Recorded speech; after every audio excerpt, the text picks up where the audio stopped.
ತಾನು ಪಿಟೀರ್ವಾದಕರು ಅವ್ರಿಗೂ ಕೂಡ ಧನ್ಯವಾದಗಳನ್ನ ತಿಳಿಸ್ತಾ ಇದ್ದೀವಿ. ಹುಡುಗ ಸಂರಕ್ಷಕರು ಇವತ್ತು ಕೂಡ ಎರಡು ಹಾವುಗಳನ್ನ ಹಿಡಿದು ಕಾಡಿಗೆ ಬಿಟ್ಟಿದ್ದಾರೆ. ದಿನನಿತ್ಯ ಅವರು ಹುಡುಗ ಸಂರಕ್ಷಣೆ ಮಾಡ್ತಕ್ಕಂಥ ಹಿರಿಯರು ಅವರು ಕೂಡ ಈ ಸಂದರ್ಭದಲ್ಲಿ ಅವರಿಗೆ ಸನ್ಮಾನ ಮಾಡ್ತಾ ಇದ್ದೀವಿ. ಯಾಕಂದ್ರೆ ಸಾಧಕರನ್ನ ದಯಮಾಡಿ ಅವರು ಸಾಧನೆ ಸನ್ಮಾನ ಮಾಡ್ತಕ್ಕಂಥ ನಾವು ಕೂಡ ಮನೆಗಾಣಬೇಕಂತ ಹೇಳಿ ಈ ಸಾಧಕರಿಗೆ ಜೋರಾದ ಚಪ್ಪಾಳೆ ಮುಖಾಂತರ ಅವರಿಗೆ ಸುಂದರರು ಕೂಡ ನಾವು ಅನೇಕ ರೀತಿಯ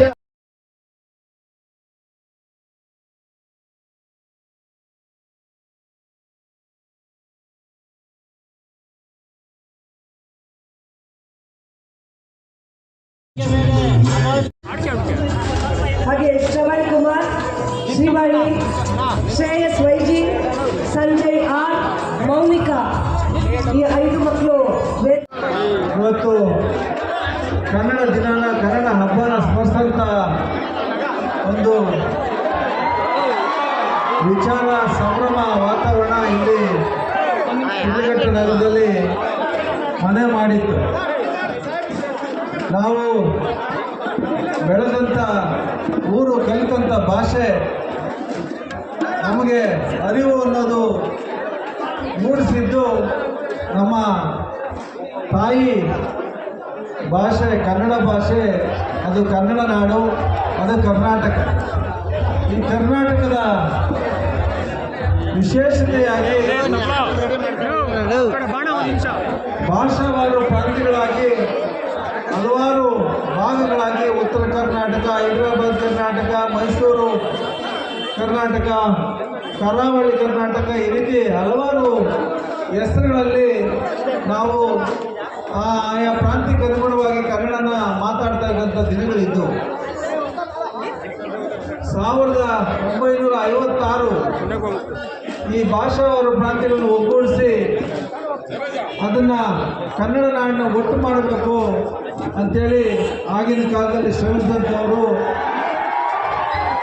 ಆಲಂಗೂರು ನಮ್ಮ ನಾರಾಯಣರಾಯರು ಮತ್ತು ವೆಂಕಟರಾಯರವರು. ಅವರ ಆದಿಯಾಗಿ ಅನೇಕ ಕವಿಗಳು ಈ ಕನ್ನಡ ಸಾಹಿತ್ಯನ ಸಮೃದ್ಧಿಗೊಳಿಸಿ ಈ ದೇಶದ ಅತ್ಯುನ್ನತ ಪ್ರಶಸ್ತಿ ಜ್ಞಾನಪೀಠ ಪ್ರಶಸ್ತಿಗಳ 8 ಜ್ಞಾನಪೀಠ ಪ್ರಶಸ್ತಿಗಳ ಈ ಕನ್ನಡ ನಾಡಿಗೆ ತಂದುಕೊಟ್ಟಂಥದ್ದು ಸಹ ನಮ್ಮ ಹಿರಿಮೆ. ಈ ಒಂದು ಹಿರಿಮೆ ಇರೋಂಥ ಕನ್ನಡ ನಾಡು ನಮ್ಮೆಲ್ಲರ ಹಿರಿಮೆ.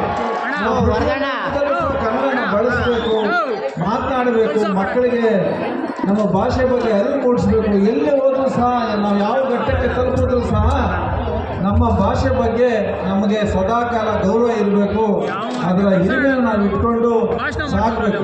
ಯಾಕಂದರೆ ನಾವು ಬೇರೆ ಯಾವ ಭಾಷೆಯಲ್ಲಿ ಮಾತಾಡಿದ್ರು ಸಹ ನಮಗೇನು ಹೆಚ್ಚು ಅರ್ಥ ಆಗೋದಿಲ್ಲ. ಅದಕ್ಕೆ ಸ್ವಲ್ಪ ಎಲ್ಲೋ ಒಂದು ಕಡೆ ನಾವು ಮಿಸ್ ಮಾಡ್ಕೊತೀವಿ, ನಮಗೆ ಗೊತ್ತಾಗೋದಿಲ್ಲ.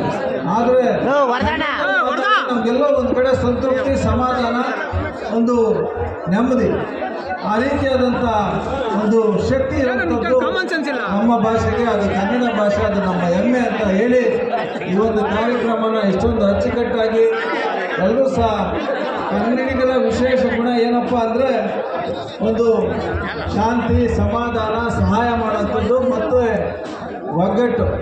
ಈ ಒಗ್ಗಟ್ಟಿನ ಪ್ರತೀಕ ಇವತ್ತು ಎಲ್ಲ ಸಂಘಟನೆಗಳು ಒಂದಾಗಿ ರಾಜ್ಯೋತ್ಸವ ಆಚರಣೆ ಮಾಡ್ತಾ ಇರೋದು. ಇದು ಕನ್ನಡದ ಹಿರಿತನ, ನಮ್ಮ ಕನ್ನಡದ ಮಹತ್ವ ಅಂತ ನಾನು ಭಾವಿಸಿ ಮತ್ತೊಮ್ಮೆ ರಾಜ್ಯೋತ್ಸವದ ಕನ್ನಡದ ಶುಭಾಶಯಗಳು ತಮಗೆಲ್ಲರಿಗೂ ಹೇಳಿ, ವೇದಿಕೆಯಲ್ಲಿ ಅನೇಕ ಗಣ್ಯರು ಸಾಕಷ್ಟು ಇಲ್ಲಿ ನಡೆದಿರ್ತಾರೆ. ನಮ್ಮ ದಾಮೋದರರು, ನಮ್ಮ ಎಸ್.ಐ. ಸಾಹೇಬರು, ವೇಣುಗೋಪಾಲ್ ಅವರು, ನಮ್ಮ ಮಂಜು ಮತ್ತು ವೀರಗಾಸಿ ಶಂಕರಣ್ಣವರು, ಮನೋಹರಣ್ಣವರು, ರಾಜ್ಕುಮಾರ್ ಅವರು ಮತ್ತು ನಮ್ಮ ವೆಂಕಟೇಶ್ ಅವರು, ಸಾದಿಕಣ್ಣ, ನಮ್ಮ ದೇವರಾಜು, ಕಿರಿಕುದ್ರೆ ಮಂಜು ನಮ್ಗೆ ಹಳೆ ಪರಿಚಯ. ಕಿರಿಕುದ್ರೆ ಮಂಜು ನೋಡದೇ ಇರೋಂಥವ್ರಿಲ್ಲ. ಇಡೀ ರಾಜ್ಯದಲ್ಲಿ ಕಿರಿಕುದ್ರೆ ವೀರಗಾಸೆ ಹೆಚ್ಚು ಪ್ರಚಲಿತ ಮಾಡಿದ್ದೆ ನಮ್ಮ ಜಂಗಮಕೋಟೆ. ನಮ್ಮ ಜನಪದ ಏನು ಕಲೆ ಇದೆ ಅದನ್ನು ಇಡೀ ರಾಜ್ಯಕ್ಕೆ ಅವರು ನಡೆಸ್ಕೊಳ್ಳೋದ್ರ ಮೂಲಕ ಪ್ರಚಾರ ಮಾಡಿರೋಂಥದ್ದು ನಾವು ನೋಡಿರ್ತೀವಿ. ಆ ನಿಟ್ಟಿನಲ್ಲಿ ಎಲ್ರಿಗೂ ಸಹ ಒತ್ತರಲ್ಲಿ ನಮ್ಮ ಅಣ್ಣವರಿಗೂ ಸಹ ಧನ್ಯವಾದಗಳು ತಿಳಿಸಿ, ಮತ್ತೊಮ್ಮೆ ಎಲ್ಲ ಆಯೋಜಕರಿಗೆ ಎಲ್ರಿಗೂ ಸಹ ಧನ್ಯವಾದಗಳು ತಿಳಿಸಿ, ಇದೇ ರೀತಿ ಒಗ್ಗಟ್ಟಾಗಿ ಸಾಗಲಿ. ಆ ಶಿಡ್ಲಘಟ್ಟನ ಒಂದು ಮಾದರಿ ಶಿಡ್ಲಘಟ್ಟದ ವಾತಾವರಣ ತಗೊಂಡು ಹೋಗುವಂಥದ್ದು, ಶುದ್ಧ ಶಿಡ್ಲಘಟ್ಟವಾಗಿ ಅಭಿವೃದ್ಧಿಪಡಿಸುವಂಥದ್ದು ಮತ್ತು ಎಲ್ಲ ರಂಗದಲ್ಲೂ ಸಹ ಮುಂದಕ್ಕೆ ಹೋಗುವಂಥ ವಿಚಾರದಲ್ಲಿ ನಿಮ್ಮ ಜೊತೆ ಹೆಜ್ಜೆ ಹಾಕುವಂಥದ್ದು ನಮ್ಮ ಒಂದು ಪ್ರಯತ್ನ ನಿಟ್ಟಿನಲ್ಲಿ ಎಲ್ಲರಿಗೂ ಸಹ ಒಳ್ಳೆಯದನ್ನು ಬಯಸಿ ನಾನು ಎರಡು ಮಾತಿಗೆ ವಿರಾಮ ಕೊಡ್ತಾ ಇದ್ದೀನಿ. ನಮಸ್ಕಾರ. ಜೈ ಕನ್ನಡ.